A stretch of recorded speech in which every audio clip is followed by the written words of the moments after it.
Hello दोस्तों, मेरा नाम अभिषेक है और जस्ट अभी ऑफिस टाइमिंग के बाद मैं अपने रूम आया हूँ।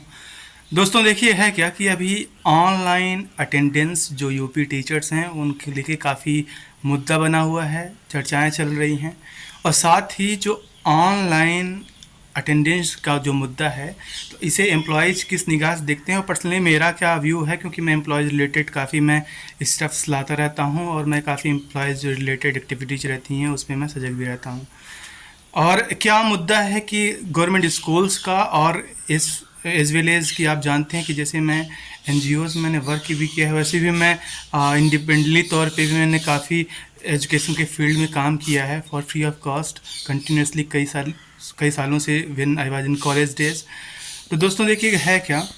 कि जो ऑनलाइन अटेंडेंस का है, तो इसमें जो टीचर्स हैं या फिर एज वेल एज जो एम्प्लॉयज़ हैं, वो अपने आप को ज़्यादा बँधा हुआ महसूस करते हैं। और किसी की इंटीग्रिटी और किसी का जो सत्यनिष्ठा है कि वो किस हद तक काम करेगा, इस बात से नहीं आंका जा सकता कि वो सिर्फ वहाँ पे उपस्थित है, ठीक है ना।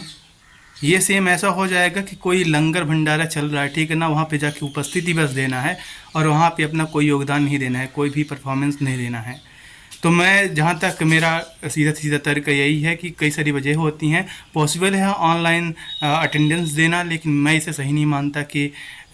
उसे केवल अटेंडेंस के लिए बाध्य कर दिया जाए। उसका जो दायित्व रहते हैं, उसके जो काम रहते हैं, वो कहीं ना कहीं उसकी वजह से एक रोड़ा आ सकता है। दोस्तों दूसरी चीज़ ये है कि आप बीएसएनएल का हाल देख ही रहे हैं देश में कि किस तरह से अब जाके जनता समझ रही है कि बीएसएनएल का क्या उसकी क्या इम्पोर्टेंस है। और फिलहाल मैंने एक वीडियो लाया था, बताया था कि बीएसएनएल किस तरह से तबाह हुई थी और कैसे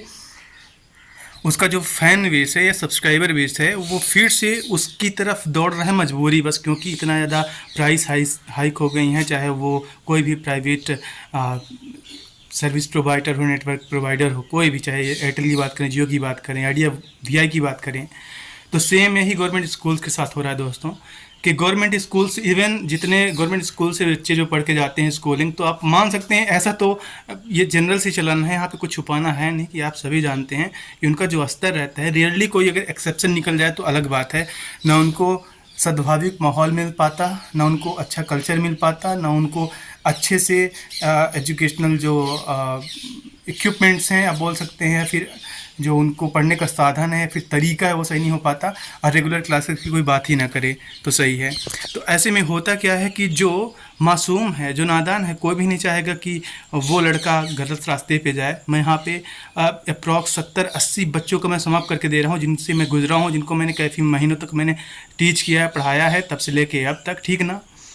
तो जो गवर्नमेंट स्कूल्स में पढ़ रहे हैं, तो उनके साथ प्रॉब्लम ये भी है कि उनको ऐसा कल्चर इसलिए नहीं मिल पा रहा है क्योंकि जो जिम्मेदाराना हैं, जो बड़े लोग हैं, या फिर जो वो चीज़ समझते हैं या फिर सिस्टम में चेंज ला सकते हैं, वो अपने बच्चों को कॉन्वेंट में भेजना पसंद कर रहे हैं, प्रेफर कर रहे हैं। तो दूसरी बात दोस्तों ये देखिए कि जिस हिसाब से आप वीआई का देखें या फिर आप जियो आईडी, एयरटेल आईडिया वगैरह जो भी है, आप अगर इनका कीमत की बात करें, इनकी कीमत की बात करें, जिस हिसाब से आए दिन बढ़ जाती है, तो प्राइवेट जो कॉन्वेंट स्कूल है, फिर चाहे कोई भी स्कूल हो, बड़ी स्कूल्स हो, आप वहाँ पे देखेंगे किस तरह से कीमतें फ़ीस की हाई कर दी जाती हैं। इवन जो भी गवर्नमेंट एम्प्लॉई का चाहे ना हो, अगर वो लेस पेइंग सैलरी का है, कम पेइंग सैलरी का है, तो वो आगे अपने बच्चों की भी जो फीस है एफर्ड नहीं कर पाएगा। हाल वही होगा बीएसएनएल जैसा, आप दर दर की ठोकरें खाएंगे, सब खाएंगे। तो इसका सोल्यूशन केवल एक है, पीएसयू मॉडल जो गवर्नमेंट वर्क करती है हर जगह, तो उसका इंसान विरोध नहीं करता क्योंकि उससे देश तरक्की करता है। लेकिन स्कूल के मामले में आप, मेरी राय ये है कि यदि जितने भी गवर्नमेंट एम्प्लॉयज़ हों, चाहे ऑफिसर्स हों चाहे एम्प्लॉयज़ हों, अगर उनके बच्चे गवर्नमेंट स्कूल्स में पढ़ने लगेंगे तो ऑटोमेटिकली जो वहाँ की चीज़ें हैं वो सुधर जाएंगी। इवन टीचर्स के बच्चे भी अगर गवर्नमेंट स्कूल्स में ही पढ़ेंगे तो और भी हालात सुधरेंगे, ठीक है ना। तो ऐसा कंपलसरी बनाया जाना चाहिए। जैसे कि मान लीजिए टू चाइल्ड पॉलिसी है गवर्नमेंट एम्प्लॉयज़ के लिए, वो लागू कर दी गई, बना दी गई, तो गवर्नमेंट एम्प्लॉयज़ को मानना ही होता है। तो ऐसे ही एजुकेशन के बारे में भी हो जाए कि